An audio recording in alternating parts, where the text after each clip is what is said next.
দুটো বা তিনটে অক্ষর জুড়ে লেখা থাকলে মাঝে মাঝে আমাদের চিনতে অসুবিধা হয়। তখন দিদিমণি আমাদের যুক্তাক্ষর কার্ড দিয়ে অভ্যেস করিয়ে দেন। আমরা কার্ড দেখে বুঝতে পারি কোন দুটো অক্ষর জোড়া লেগে কিরকম দেখায়। জ্ঞানটা এরকম দেখতে হলো, ওটা যেটা হলো সেটা কি এরকম দেখতে হলো না? এরকম দেখতে হলো না, তাহলে কিরকম লিখতে হবে? লেখো, আবার ঠিক করে লেখো। এটা দেখো, এটা দেখো, এটা কেমন দেখতে দেখো। লেখার সময় একটু অসুবিধা হয়, তখন আবার কার্ডটা দেখে নি যুক্তাক্ষরটা কিরকম দেখতে ছিল। এরকম করে লিখবে, ঠিক আছে? গুড, যাও। তো আর পেটকাটা মধ্যে সব মিলে কি হলো? তাহলে এটা কি?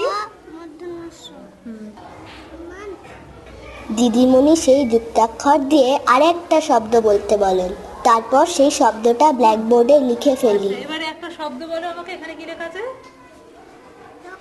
এটা আর একটা শব্দ বলো তো। দক্ষিণ। দক্ষিণ, ভেরি গুড। দক্ষিণ লিখতে পারবে এখানে?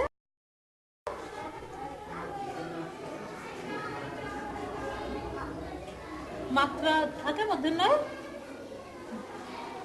থাকবে না। আর এটাও সেই উল্টো দিক থেকে লেখা হয়ে গেল। ধরো পেন, দক্ষিণ, ধরো তো। গুড। আচ্ছা, এবারে নিচে এগুলো কি আছে পড়ো তো।